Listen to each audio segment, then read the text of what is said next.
मध्य प्रदेश चुनाव को लेकर साहब चारों ओर चर्चा है। क्या कुछ होने वाला है? क्या भाजपा सत्ता में बनी रहेगी या फिर कांग्रेस की होगी धमाकेदार वापसी? इन सवालों को लेकर सभी एक तरफ देख रहे हैं कि आखिरकार क्या होने वाला है। हाँ, कई तरह के सर्वे भी सामने। एवीपी का सर्वे देखा होगा आपने, जिसमें कांग्रेस को बहुमत से वापसी करना बताया। तो वहीं यदि बात करें रिपब्लिक की या फिर पॉलिस्टर सर्वे की, तो इसमें सामने आ रहा है कि बीजेपी बनी रह सकती है। आखिरकार क्या है इन सर्वे का सच? और जो हमने सर्वे किया बाबू, वो चौंका सकता है, क्योंकि जो हमने सर्वे किया है वो कई लोगों से बातचीत की है, जिसमें कि पत्रकार हैं, आम लोग हैं, कई विद्वान हैं, और उन्होंने जो बताया है वो 100% मानिएगा कि आने वाले चुनाव के परिणाम होंगे उसमें वो झलकेगा। फिलहाल यदि हम बात करें मध्य प्रदेश में कुल वोटर्स, तो लगभग 5,61,36,229 है। महिला वोटर्स की बात की जाए 2,72,33,945 हैं, और पुरुष वोटर्स की बात करें तो 2,88,25,607 है। थर्ड जेंडर की भी इस बार बड़ी भूमिका रहेगी। लगभग 1,379 थर्ड जेंडर्स हैं। हाँ, लेकिन 75,304 ऐसे वोट हैं जो कि सर्विस वोटर्स हैं। 22 लाख वोटर्स इस बार पहली बार वोट करने वाले हैं। जाहिर तौर पर साहब, ये जो आंकड़ा है वो चौंका सकता है, और ये जो वोटर्स हैं वो नई सरकार बनाने में एक बड़ी भूमिका अदा करेंगे। तो चलिए हम धीरे धीरे चलते हैं उस ओर, जहां हम बताएंगे आपको कि आखिरकार ये जो सर्वे हमारा है वो क्या कुछ परिणाम लेकर आया है। आपको मालूम है कि 7 तारीख के बाद कोई भी ओपिनियन पोल नहीं दिखाया जा सकता, ऐसा कहा गया है। लेकिन हम उसके पहले आपको एक फाइनल सर्वे बताने जा रहे हैं, जो कि सत्यता की कसौटी पर एकदम खरा उतरने वाला है। मेरे साथ मेरे सहयोगी हैं अशोक जी। अशोक भाई, इस बार क्या कुछ लग रहा है, क्या कुछ होने वाला है इन चुनावों में? देखिए, इस बार चुनाव बहुत ही कांटे के मुकाबले में है और आप अभी ये नहीं कह सकते कि कौन प्लस सत्ता में वापसी करेगा या सत्ता इसके हाथ से चूक जाएगी। अभी ये कहने की स्थिति में हम बिल्कुल नहीं है, क्योंकि कई सीटें ऐसी हैं, मैं कह सकता हूँ 1/3 सीटें ऐसी हैं जिन पर बहुत टफ फाइट है और बहुत कम मार्जिन से जीत हार होगी, और ये सीटें इस बार बहुत निर्णायक होंगी। बिल्कुल सही कह रहे हैं अशोक जी। तो इस बार हमने जो सर्वे किया, कई ऐसे चौंकाने वाले हमारे सामने मामले आ रहे हैं जो कहा ही नहीं जा सकता कि आखिरकार ऊंट किस करवट बैठेगा, यानी कि ऊंट खुद परेशान होगा कि भाई किस करवट बैठ जाऊं। साल 2018 की बात कर लें, यदि हम बात करें कि बीजेपी विंध्य में कितनी सीट पर थी, तो वो थी 24, कांग्रेस 6 सीट पर काबिज थी। ग्वालियर की बात करें तो ग्वालियर में 7, कुल जमा 34 सीटें थी ग्वालियर चंबल में।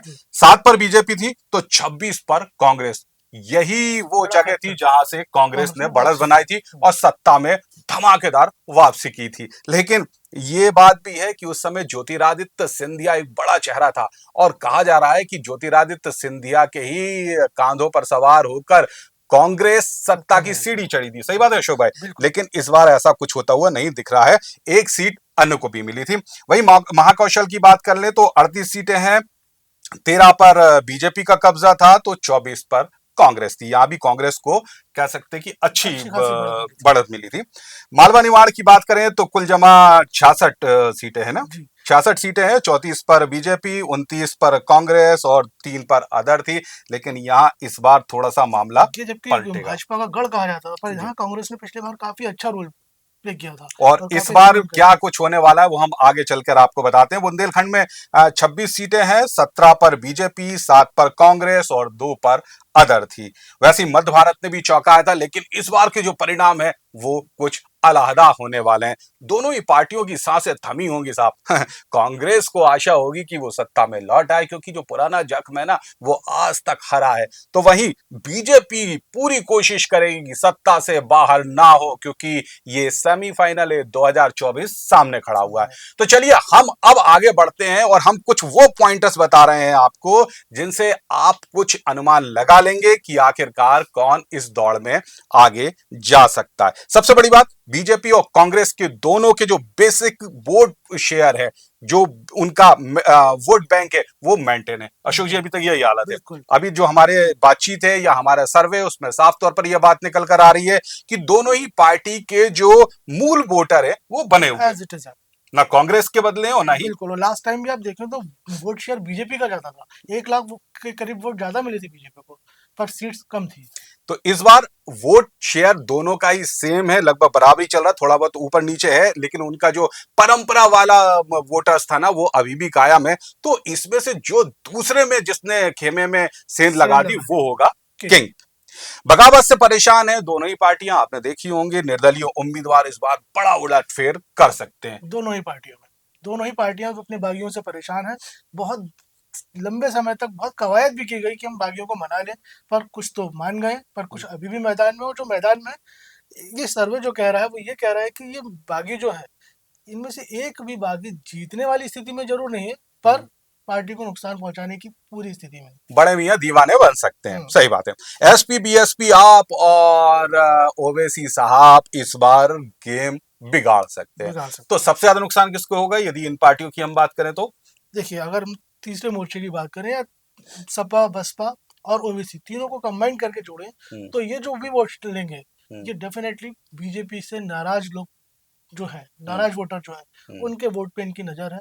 और ये वोट अगर ये पार्टियां नहीं होती तो सीधा कांग्रेस के फेवर में जाता। तो मुझे तो ये लगता है कि इनको जितने भी वोट मिलेंगे वो कांग्रेस को ही नुकसान करेंगे। यस, ये जो पार्टियां आ रही हैं कुल जमा हम बात करें तो ज्यादा नुकसान कांग्रेस को। वैसे कहा जा रहा था कि ओबीसी साहब नहीं आएंगे, लेकिन साहब ओबीसी साहब आ गए, लास्ट मोमेंट पे एंट्री मार दी, आ गए और वहां आए जहां बीजेपी को काफी जरूरत थी। यानी कि जम के हथौड़ा मारा है कांग्रेस के सपनों को। लेकिन होता क्या है ये तो आने वाली 3 दिसंबर को ही पता चलेगा। लेकिन सर्वे हमारे देखते रहिएगा, वो सब कुछ कहने वाले हैं जो 3 दिसंबर से पहले ही असलियत का राज खोल देंगे। इस बार पहली बार ये होगा कि कांग्रेस ने सीएम फेस रखा है। जनरली मध्य प्रदेश के चुनाव में कांग्रेस सीएम फेस नहीं रखती थी और शायद अन्य जगह भी ऐसा नहीं देखा गया। धीरे धीरे परंपरा शुरू हुई, लेकिन मध्य प्रदेश में आज तक नहीं हुआ था। लेकिन कमलनाथ स्वयंभू कहा जा रहा है, ये भी कहा जा रहा है कि ऑफिशियल कांग्रेस पार्टी ने नहीं घोषणा की है, लेकिन ऑफिशियल किसे बोलते हैं, उनके जो बड़े नेता स्पष्ट तौर पर बोल रहे हैं। प्रियंका गांधी या राहुल गांधी की सभा में देखिए तो वहां सीधा मैसेज दे दिया जाता है कि कमलनाथ ही चुनाव के बाद अगर सरकार बनती है तो सीएम होंगे। कागजी तौर पर नहीं, लेकिन फुल तरीके से घोषणा है कि सीएम फेस होंगे कमलनाथ। लेकिन इस बार बीजेपी में कोई सीएम फेस नहीं है। हालांकि शिवराज हैं, फ्रंट फुट पर खड़े हुए हैं, एकदम लगे हुए हैं, 10-10 सभाएं लगे हुए हैं साहब, और बैठ के चल रही हैं, रूठों को मना रहे हैं, हर तरह की कोशिश कर रहे हैं कि सत्ता में बने रहें, और इसके लिए वो जुटे भी हैं। लेकिन सीएम फेस नहीं है। सीएम फेस इस बार कई है बीजेपी में। हालांकि बात करें तो कई लोग का आना भी शुरू हुआ, कई सपने भी बड़े तेजी से आगे बढ़े, लेकिन फिलहाल ऑफिशियल कोई फेस नहीं है सीएम का। ये खास बात रही है। लेकिन इस बार जो सबसे बड़ा कह सकते हैं ना कि ट्विस्ट है वो है लाडली बहना योजना। ये वो योजना है साहब जिसने कि आज से 3 महीने पहले तक जो हालात थे, जो सियासत में चल रहा था, उसको एकदम पलट कर रख दिया है। तो जाहिर तौर पर हमारे जो सर्वे के परिणाम आने वाले हैं उसमें लाडली बहना योजना की एक बड़ी कह सकते हैं कि खूबी रहेगी, या कह सकते हैं कि ये योजना एक बड़ा डेंट कर रही है कांग्रेस को। क्या कहेंगे आप? देखिए, 6 महीने पहले तक जब तक ये योजना लॉन्च नहीं हुई थी, ये कहा जा रहा था कि एमपी में अंडर करंट है। राहुल गांधी ने खुद ये स्वीकार किया था कि एमपी में अंडर करंट हो, बीजेपी कांग्रेस बहुत भारी बहुमत से जीतने वाली है। पर जब ये लाडली बहना योजना लॉन्च हुई और इसका इम्प्लीमेशन हुआ, सिर्फ लॉन्च नहीं हुई, खातों में पैसे पहुंचाए, और हमने बहुत दूर दूर तक गए, हमने देखा कि हर लाडली बहना के खाते में पैसे तो पहुंचे हैं, जो भी एनरोल हुई है उनके खाते में पैसे पहुंचे हैं। 1.25 करोड़ से ज्यादा महिलाएं हैं, और हम लोग जहां जैसे अशोक जी गए, जहां गए तो उनका यही कहना था कि भाई हमारा भैया पैसा दे रहा है। हालांकि एक बड़े मजेदारी की बात यह रही कि उनके पति नाराज थे। उनका ये कहना था डेवलपमेंट नहीं हो रहा है, कोई काम नहीं हो रहा है, भ्रष्टाचार ज्यादा बढ़ रहा है। लेकिन जो महिलाएं थी, जो बेटियां थी, वो एक तरफा थी। बिल्कुल एक तरफा है। और आप सही कह रहे हैं कि ये पूरा गेम चेंजर सा लगता है। अगर बीजेपी के फेवर में रिजल्ट आता है तो आप ये मान के चलिए कि इसमें लाडली बहना का बहुत बड़ा रोल होने वाला है। बिल्कुल गेम चेंजर कहा जा रहा है इसको। एक बात और है कांग्रेस के लिए, कांग्रेस के पास कोई फेस नहीं है। बिल्कुल हमने माना कि जैसे हम लोग पहले भी बात कर रहे थे सीएम फेस है कमलनाथ, लेकिन वो फेस नहीं है जो मतदाताओं को रिझा जाता, जैसे कि शिवराज नहीं है। यस, तो एक बड़ी समस्या कांग्रेस के साथ ये है। तो जाहिर तौर पर ये बड़ा नुकसान दे सकती है।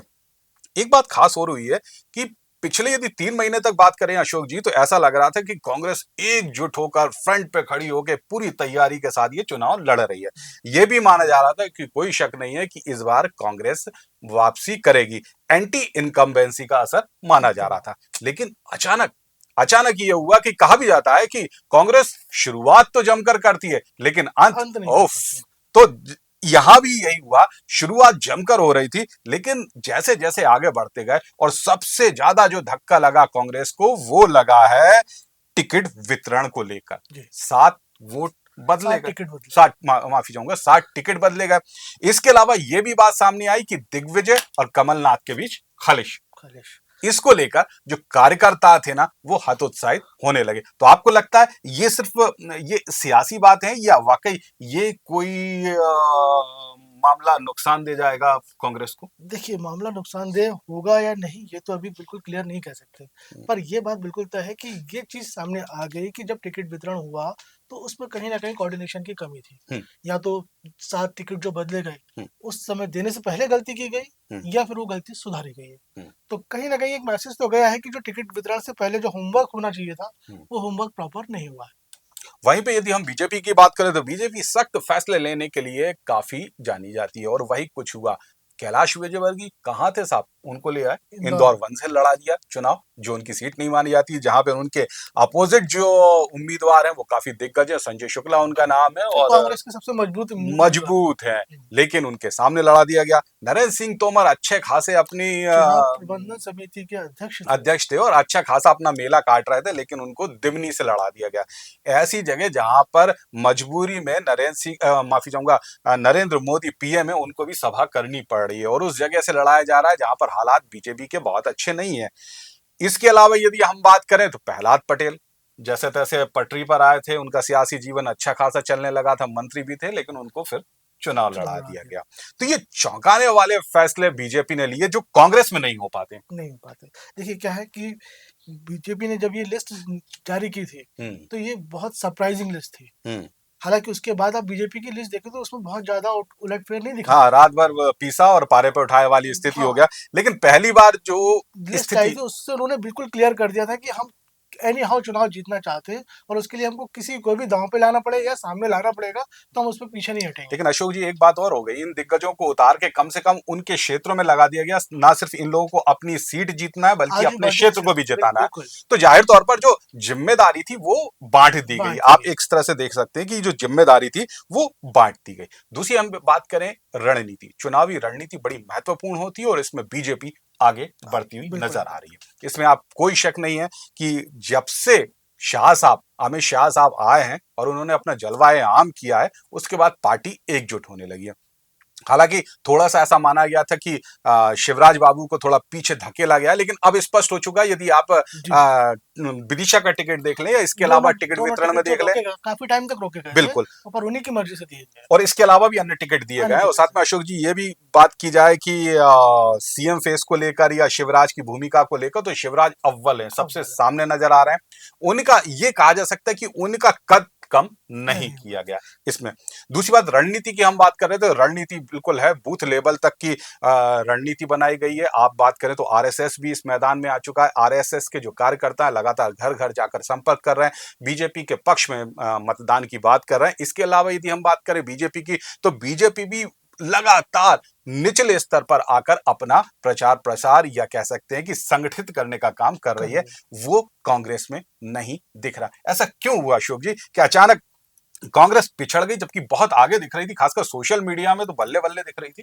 देखिए, कर्नाटक की जीत के बाद कांग्रेस को ऐसा लगा था कि जिस तरह से एंटी इनकम्बेंसी कर्नाटक में उनको फायदा देके गई, उसी तरह की एंटी इनकम्बेंसी मध्य प्रदेश में भी उनको फायदा देगी, और बीजेपी ने इस चीज से सबक लिया। उन्हें ये लगा कि हाँ, एंटी इनकम्बेंसी तो है पर उसको न्यूट्रलाइज कैसे करें। पहला बड़ा स्टेप जो हुआ वो अमित शाह यहाँ आए। उन्होंने यहाँ आने के बाद पूरा सिनेरियो चेंज कर दिया। एक तरह से देखा जाए तो बीजेपी का जो छोटा वर्कर भी था वो आज पार्टी के साथ दिख रहा है, और उसका नतीजा ये है कि टिकट वितरण से लेकर आप पूरी प्लानिंग को देखें तो वहां बीजेपी एक तैयारी के साथ दिखाई दे रही है, और कांग्रेस में वो तैयारी नजर नहीं आ रही। क्रिकेट वितरण से ये चीज क्लियर हो गई है। हम उन पॉइंट्स को उजागर कर रहे हैं जो आपके दिमाग में भी समीकरण स्पष्ट कर देगा कि आखिरकार मध्य प्रदेश की राजनीति किस दिशा की ओर जा रही है।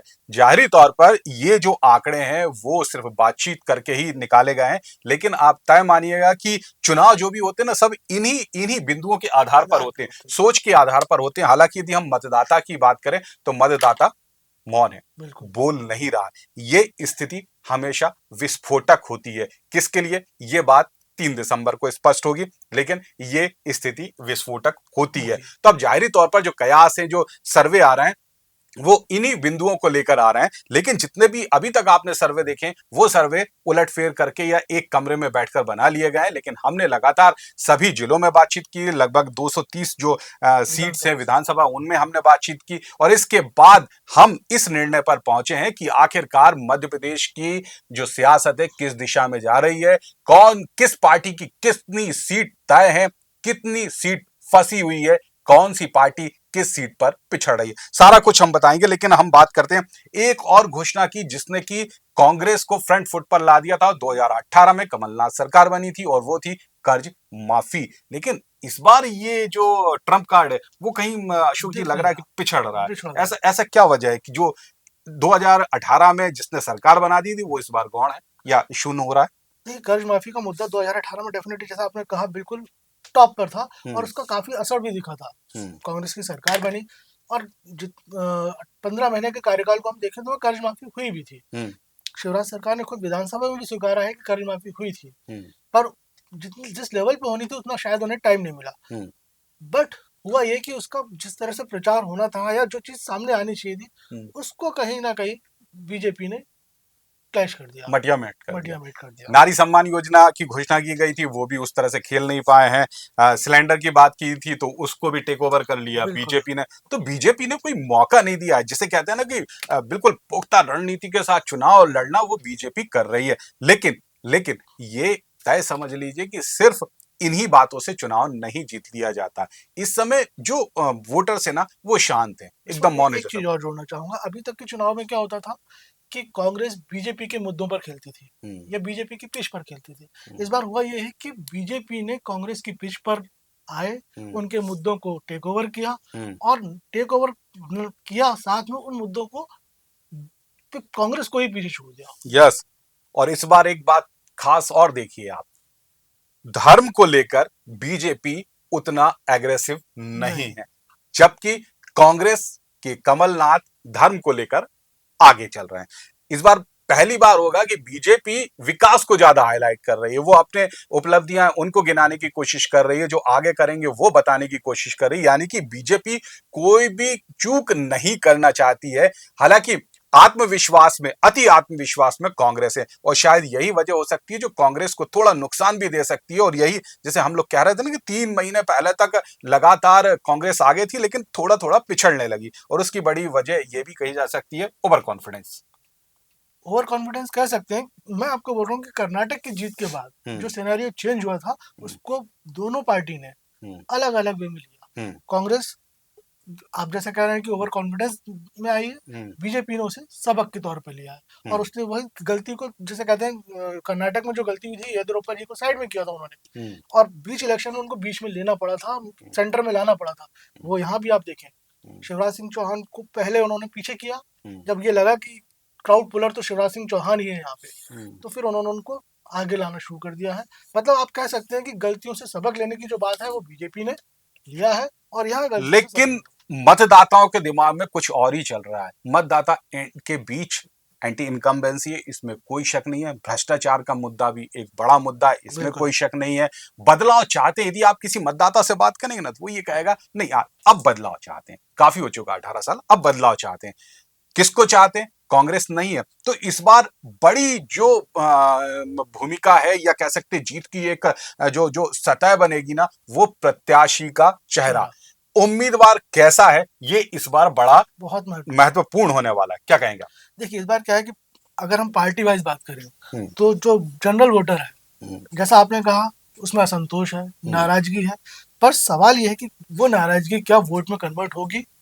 तो उसके लिए जिस तरह से अग्रेसिव होकर कांग्रेस को करना चाहिए था, वो प्रचार वैसा दिख नहीं रहा है। हाँ, यहाँ पे इम्पोर्टेंट ये है जो आपने कहा कि फेस इम्पोर्टेंट होंगे। हम्म। तो जनता बहुत ज्यादा मूड बना के बैठी है कि हमें चेंज चाहिए, हम्म। पर वो चेंज कैसे आएगा?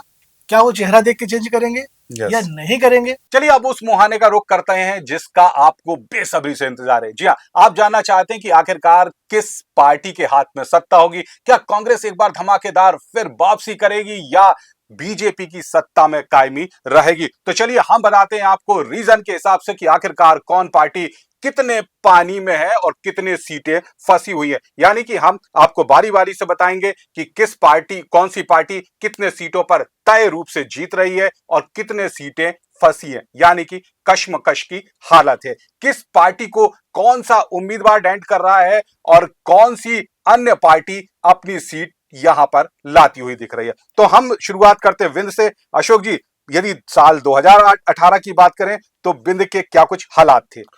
2018 में विंध्य भाजपा के लिए बहुत बड़ी कामयाबी लेके आया था। यहाँ की 30 सीटों में से भाजपा ने 24 सीटों पर जीत दर्ज की थी और 6 सीटें सिर्फ कांग्रेस ले पाई थी। और अगर यहाँ पर थोड़ा सा भी मामला बराबरी का होता तो डेफिनेटली कांग्रेस काफी आगे निकल सकती थी, पर बीजेपी ने यहाँ काफी अच्छा परफॉर्मेंस किया था। पर इस बार स्थिति थोड़ी सी, इस बार स्थिति पलट गई है, यानी कि बीजेपी को इस खबर से थोड़ा झटका लगेगा तो कांग्रेस खुशी से झूम उठेगी, क्योंकि विंध्य की 30 सीटों में से 12 सीटों पर बीजेपी नजर आने वाली है। तो तयशुदा मानिएगा कि 9 सीटों पर कांग्रेस होगी, यानी कि कांग्रेस को 3 सीट का इजाफा। तो वहीं यदि हम बात करें तो बीजेपी 12 सीटों से पिछड़ रही है। और इसके अतिरिक्त यदि फाइट की बात करें, यानी कि वो सीटें जो फंसी हुई हैं, कश्मकश में हैं, तो वो सीटें हैं 9, यानी कि बीजेपी 12, कांग्रेस 9 और फाइट पर आ रही है 9 सीटें। तो कुल जमा विंध्य में बीजेपी पिछड़ रही है, लेकिन कांग्रेस को बड़ा फायदा हो रहा है। ग्वालियर चंबल संभाग, ये वो संभाग है जिसने की कांग्रेस को सत्ता की चाबी सौंपी थी। लेकिन इस बार यहां पर क्या कुछ होने वाला, पिछली बार का बताइएगा आप अशोक जी। देखिए यहाँ 34 सीटें हैं। ग्वालियर अंचल की हम बात करें, ग्वालियर चंबल में मिक्स 34 सीटें हैं। पिछले बार यहाँ कांग्रेस ने 26 सीटों पर जल्दी जीत हासिल की थी और ये बड़ी जीत थी। बीजेपी को यहाँ सिर्फ 7 सीटें मिली थी और बीएसपी के खाते में 1 सीट गई थी।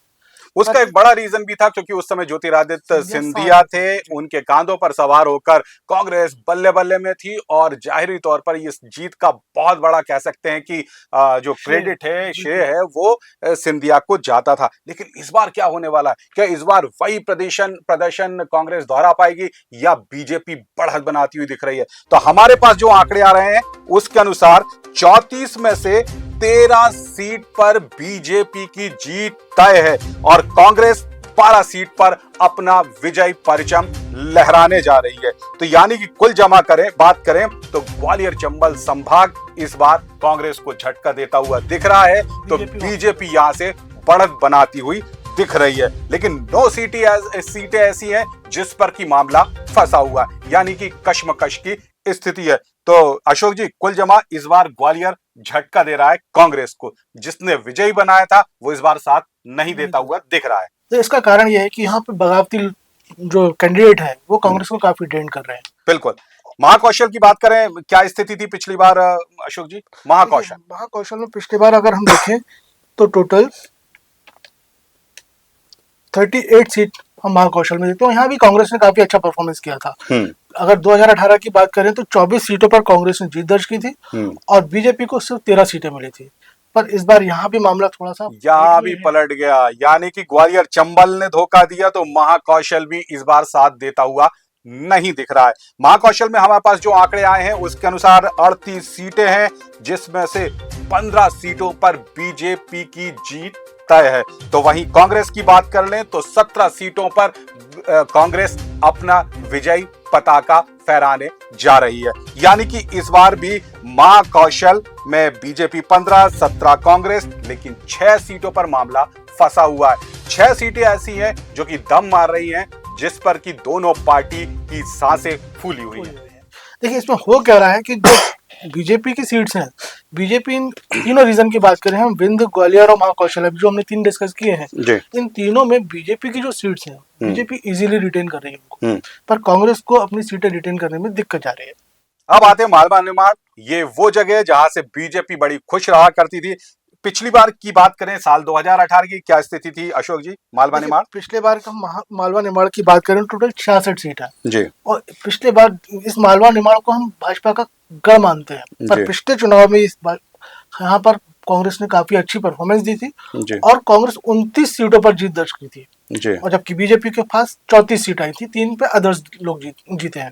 पर इस बार आप देखें तो यहाँ भी बीजेपी तो रिटेन करती दिख रही है, बस कांग्रेस की जो सीटें हैं वो फंस गई हैं। 66 सीटें हैं, 28 पर बीजेपी का जीत सुनिश्चित मानी है, लेकिन कांग्रेस 18 पे ही सुनिश्चित रहेगी और 20 सीटें ऐसी हैं जो सत्ता की सीढ़ी तय करेंगी। यानी कि 20 सीटें फंसी हुई है, कश्मकश है यहाँ पर कि आखिरकार ये कांग्रेस के हवाले भी हो सकती हैं और बीजेपी के हवाले भी हो सकती हैं। तो कुल जमा मामला यहाँ पर देखें मालवा निमाड़ में, तो बीजेपी को थोड़ा झटका लग रहा है। तो कांग्रेस इस समय उतना तो नहीं जीत पा रही, लेकिन फिर भी थोड़ा सा पिछड़ी है। बीजेपी ने यहाँ अच्छा ये किया है कि कैलाश विजयवर्गीय को मैदान में उतार दिया, तो उनके जिम्मे है ये पूरा मालवा निमाड़। यहाँ पे जीत उनके खाते में जाएगी। जैसा हम पहले भी कह रहे थे कि कैलाश विजयवर्गीय को ना सिर्फ अपनी इंदौर नंबर 1 की सीट जीतना है, और नंबर 1 यदि उन्हें होना है तो जाहिरी तौर पर मालवा निमाड़ को भी जिताना ही होगा, तभी उनके जो पुराने सपने, पुराने ख्वाब है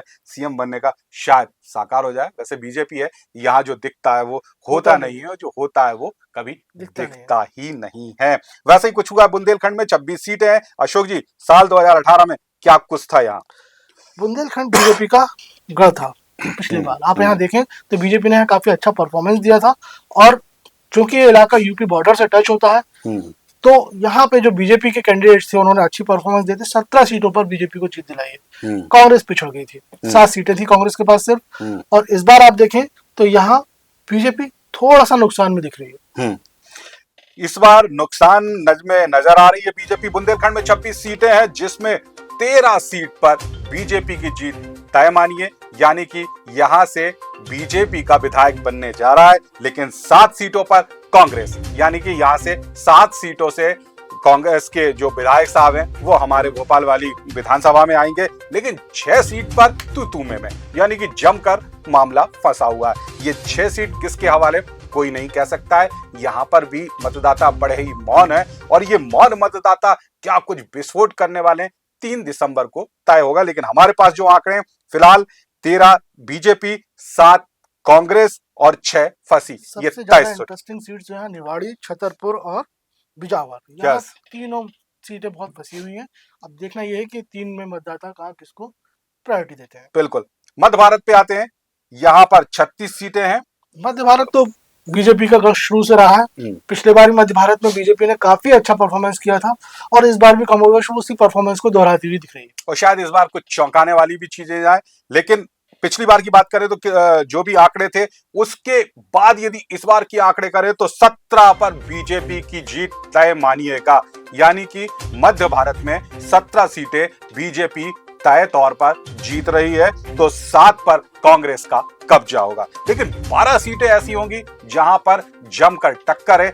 यहां पर क्या होगा कोई कुछ नहीं कह सकता है। मतदाता यहाँ भी मौन है। कई तरह के मुद्दे और खासकर एंटी इनकम्बेंसी यहाँ पर काफी है, लेकिन यहाँ पर जो सॉफ्ट हिंदुत्व का मुद्दा भी काफी अहम रखता है। मध्य भारत जो है वो शहरी इलाका है। इस शहरी इलाके में आप देखो तो बीजेपी हमेशा अच्छा प्रदर्शन करती आई है। यहाँ इस बार चुनाव में सबसे इंटरेस्टिंग भोपाल है।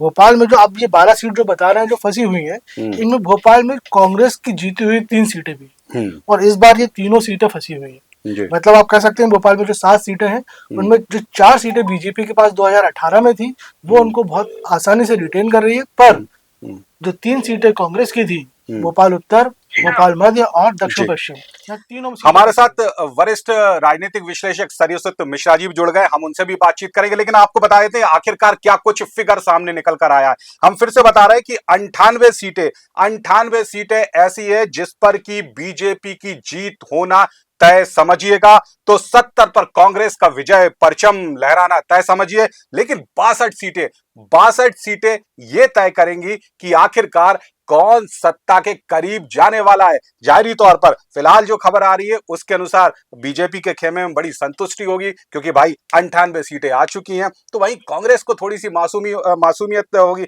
मतलब थोड़ा दुख निराशा होगा, होगी थोड़ा। निराशा होगी, क्योंकि 70 सीटें हाथ में है, लेकिन 62 पर मामला लटका हुआ है। कौन जीतता है? हमारे साथ सरयुसित मिश्रा जी भी जुड़े हुए हैं। सर, लगातार हमारे पास जो सर्वे है उसके आंकड़े आ चुके हैं, उसके अनुसार यदि हम बात करें तो बीजेपी लगभग 98 सीटों पर तय रूप से जीत रही है, तो कांग्रेस 70 पर। लेकिन जो फाइट है वो 62 पर है। तो आपको क्या लगता है ये मामला 62 सीटों का किस ओर जाएगा? आखिरकार सत्ता की सीढ़ी तक कौन पहुंच सकता है?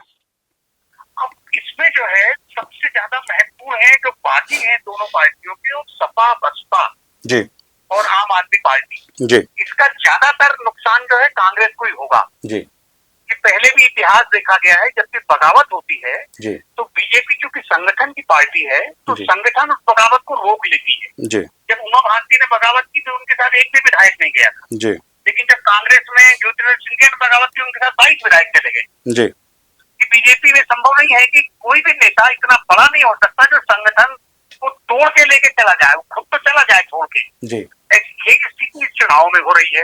इस चुनाव में बहुत सारे प्रत्याशी मैदान में है। बीजेपी ने मेरे ख्याल से 35 लोगों को निष्कासित किया है, कांग्रेस ने 36 लोगों को निष्कासित किया है। ये जो 35 और 36 लोग हैं, इसमें से ज्यादातर लोग या तो सपा बसपा आपसे चुनाव लड़ रहे हैं या निर्दलीय चुनाव लड़ रहे हैं। जी तो ये सारे लोग नतीजों को प्रभावित करने जा रहे हैं। ये 62 सीटें वही है जी जहाँ पे ये सारे लोग नतीजों को प्रभावित कर रहे हैं। इसलिए कड़ी टक्कर में ये सीटें फंसी हुई हैं। ये जो आपने सीटें निकाली होंगी, जहां तक मेरा अनुमान है 98 और 70-72 कांग्रेस को कितना निकाली है, जी तो ये परंपरागत रूप से जो ये दोनों पार्टियां सीटें लगातार मध्य प्रदेश में जीतती रही हैं, जी। उसके हिसाब से कैलकुलेशन निकला होगा। दोनों पार्टियों का वोट शेयर जो है वो मध्य प्रदेश में कमोबेश 1% से लेके 5% के डिफरेंस पे ही यहाँ पे जनादेश निर्धारित होता है। जी जिसका भी जनादेश 1-2% बढ़ गया वो सत्ता में आ जाती है। तो कांग्रेस और बीजेपी का वोट शेयर मध्य प्रदेश में कमोबेश बराबरी पर ही है। लेकिन जो ऐसा पहले माना जा रहा था कि साहब यहाँ बदलाव की कोई तैयार है, कोई एंटी इनकम्बेंसी सरकार के खिलाफ चल रही है, इसके कारण कांग्रेस को लाभ हो सकता है। मुझे लगता है कि कांग्रेस इसी अति आत्मविश्वास में जो है 2-3-4 महीने पहले ही मान लिया कि उसकी सरकार बन गई। इस कारण ही टिकट वितरण में जो उन्होंने गड़बड़ियां की, इसका उन्हें खामियाजा भुगतना पड़ रहा है। अब बताइए कि मध्य प्रदेश के इतिहास में मुझे लगता है ये पहली बार हुआ है जब कोई राष्ट्रीय पार्टी अपने 7 प्रत्याशियों को टिकट दे और उनको बदल दे। जी तो मतलब आपने उन क्षेत्रों में एक अपना ही बागी मतलब खड़ा कर दिया, जो असंतोष भितरघात करने के लिए खड़ा हो गया। अगर वो सीधे मैदान में नहीं भी आया है तो कैसे अपना जो अपमान पार्टी ने किया उसको कैसे बर्दाश्त करेगा। तो वो 7 सीटें उनको नुकसान पहुंचा रही है। जी। तो जो लगातार बातचीत आ रही थी एंटी इनकम्बेंसी की, ये भी बात आ रही थी कि भ्रष्टाचार है। लोग ये कह रहे थे कि बदलाव होना चाहिए, 18 साल हो चुके हैं, बदलाव होना चाहिए। तो आपको लगता है क्या ये सिर्फ आपसी जो इनकी अंदर खाने की लड़ाई थी, या फिर ये जो टिकट परिवर्तन हुआ, एक यही बड़ी वजह है कि ये सारे जो समीकरण बन रहे थे उनको सारे चेंज हो गए, सारे में बदलाव आ गया? से हम ये कहना चाहते हैं कि बदलाव होना चाहिए, ये तो स्वाभाविक बात है, सही बात है। लेकिन अब आप ये बताइए कि बदलाव करके लाना किसको है? जो लाने वाले लोग हैं, जो फेस हैं, कांग्रेस ने जो गलती की रणनीति, सीएम फेस बना दिया एक 75-76 साल के लीडर को। वो मतलब 76 साल से मध्य प्रदेश की राजनीति में वो छाए हुए हैं। अब बदलाव करके अगर उनको लाना है, बदलाव करके अगर कांग्रेस का कोई युवा चेहरा होता तो वो ज्यादा इफेक्टिव होता। अब बीजेपी ने क्या स्टैंड लिया? उन्होंने सामूहिक नेतृत्व पे चुनाव में जाने का फैसला किया। यद्यपि शिवराज सिंह पब्लिक सेंटिमेंट में सबसे पॉपुलर फेस है, जो भी सर्वे अभी तक आए हैं विभिन्न चैनल्स में, उन सब में ये बात सामने आ रही है कि शिवराज सिंह को ही ज्यादा पब्लिक मुख्यमंत्री के रूप में देखना चाहिए। कमलनाथ जो कांग्रेस का सीएम फेस है, उनको मतलब वो उनकी जो रेटिंग आ रही है वो शिवराज से नीचे आ रही है। तो जो बदलाव पे मतलब कांग्रेस अपने बदलाव का पूरा फोकस कर रही है, वो मतलब रेटिंग में नहीं आ रहे हैं, पब्लिक सेंटिमेंट में नहीं आ रहे हैं। तो इसलिए बदलाव है, बदलाव का वक्त है। ये बात तो कांग्रेस ने अपने हाथ से जो है अपनी रणनीतिक गलतियों के कारण टिकट वितरण में, अपनी प्रचार अभियान में, अब कांग्रेस ने आरोप पत्र जारी कर दिया 4 लाख करोड़ का घोटाला है। अब जब चुनाव प्रचार अभियान जो है इस समय शबाब पे है, तो एक भी कोई प्रमाणित बात को नहीं कर पा रहे हैं। तो पब्लिक आजकल सब चीजें समझती है, जब तक आप कोई प्रमाणित बात सामने नहीं रखोगे तो केवल आरोप लगा देने से कुछ नहीं होगा। छत्तीसगढ़ में, मध्य प्रदेश में बिल्कुल इस समय भ्रष्टाचार, ये एंटी इनकम्बेंसी, ये सब बिल्कुल चुनावी मुद्दे नहीं बचे हैं। जो उम्मीद नहीं थी, छत्तीसगढ़ में भ्रष्टाचार बड़ा मुद्दा बन गया है जी। छत्तीसगढ़ में महादेव ऐप का मामला अभी सामने आया है, तो वहाँ बड़ा मुद्दा बन गया है। यहाँ कांग्रेस भ्रष्टाचार को मुद्दा बना ही नहीं पाई है, और जिसका शायद कारण ये भी है कि जो चेहरे हैं कांग्रेस के सामने, जो भ्रष्टाचार को मुद्दा बना सकते हैं, उनका चेहरा ही मतलब उस मुद्दे पे उतना विश्वसनीय नहीं है, क्योंकि वो लोग सब सत्ता में रह चुके हैं। जो सत्ता में रहा है सर, इन समीकरणों के कभी अलग हो नहीं सकता। इन समीकरणों के भ्रष्टाचार की बहुत सारी बातें आती रहती हैं, तो कोई नया चेहरा अगर होता तो ज्यादा इफेक्टिव होता कांग्रेस का। और बाकी तो सब जनता जनार्दन है, जनादेश जब अंतिम आएगा तभी पता लगेगा। इन समीकरणों के अलावा आपको लगता है कि लाडली बहना योजना एक बड़ी गेम चेंजर साबित हो सकती है? साथ ही जो भावुकता की चादर ओढ़े हुए शिवराज सामने दिख रहे हैं, ये लगातार दौड़ रहे हैं, भाग रहे हैं, तो आपको लगता है ये दो ऐसे फैक्टर है जो सारे जो समीकरण थे या जो जिस तरह की स्थितियां बन रही थी उस पर भारी पड़ रहे हैं? निश्चित रूप से आप बिल्कुल सही बोल रहे हैं। समाजवादी पार्टी और कांग्रेस का नेशनल लेवल पर गठबंधन है जी, और मध्य प्रदेश में वो गठबंधन टूट गया है। न केवल टूट गया है, एक दूसरे के खिलाफ जिस भाषा में अखिलेश यादव कह रहे हैं कि कांग्रेस धोखेबाज पार्टी है जी, कांग्रेस विश्वास करने योग्य पार्टी नहीं है, तो अब आप बताइए कि जो कांग्रेस उनके साथ गले में हाथ डाल के दिल्ली में और लखनऊ में साथ घूम रहे हैं, बंगलोर में और पटना में, तो एक दूसरे को धोखेबाज यहाँ बता रहे हैं, तो उनका गठबंधन टूटा है। लेकिन शिवराज ने जो एक भावनात्मक गठबंधन, भाई बहन का बंधन बनाया है सरकारी योजनाओं के माध्यम से, लाडली बहना और लाडली योजना के माध्यम से, निश्चित रूप से वो भाई बहन का भावनात्मक बंधन इस चुनाव में नतीजों को प्रभावित करता हुआ दिखाई पड़ रहा है, और ये परिणामों में दिखेगा, निश्चित रूप से दिखेगा। अभी सर 12-13 दिन बाकी हैं चुनाव के, आपको लगता है कि अभी भी ऊंट किस करवट बैठेगा ये तो तय नहीं है, लेकिन ऊंट की मंशा भी बदल सकती है, मतलब यहाँ की बजाय वहां बैठ सकता है? कोई संभावना नहीं है। परिस्थितियां अभी इस तरफ जा रही हैं कि अब दिवाली है, 12 नवंबर को दीपावली। आपको पूछना, दीपावली जो है वो सनातन धर्म का, हिंदुओं का सबसे बड़ा त्योहार है जी। उसके 5 दिन बाद मतदान करना है, और इस समय देश में सबसे बड़ा जो सनातन का मुद्दा है वो है राम मंदिर की प्राण प्रतिष्ठा। उसके सारे चारों तरफ निमंत्रण बढ़ रहे हैं, वो पूरा माहौल बन रहा है, और दीपावली जो है वो राम मंदिर की प्राण प्रतिष्ठा को एकदम घर घर पहुंचा देगा। और वो जो मुद्दा है वो निश्चित रूप से बीजेपी ही उसका श्रेय ले सकती है, क्योंकि बीजेपी ही उसके लिए आंदोलन करती रही, तो वो मुद्दा फिर आगे चलते बीजेपी के पक्ष में ही जाएगा, उसमें अब कोई परिवर्तन होने की संभावना नहीं है। मध्य प्रदेश में ऐसा लगता है कई बार कि ये 4 महीने 5 महीने पहले ये किसी रणनीति के तहत बीजेपी ने ही या संघ ने या जैसे भी हुआ कि ये माहौल बना दिया गया कि मध्य प्रदेश में बदलाव हो रहा है और कांग्रेस की सरकार बन रही है। कांग्रेस मुगालते में आ गई, अति आत्मविश्वास में आ गई, लेकिन विद्रा में कलमियां करी। दिग्विजय और कमलनाथ के बीच में जो टकराव हुआ, कपड़ों फाड़ो के जो बयान आए, उसके बाद नाराजगी हुई, टिकट बदलने नहीं बदलने में झगड़े सामने आए, उन सबका भी कांग्रेस को नुकसान उठाना पड़ रहा है, और कार्यकर्ताओं में भ्रम की स्थिति बन गई है, और ऐसा लगता है कि उन्होंने समझ लिया है कि अब शायद बदलाव की परिस्थितियां कांग्रेस के पक्ष में नहीं जा रही हैं।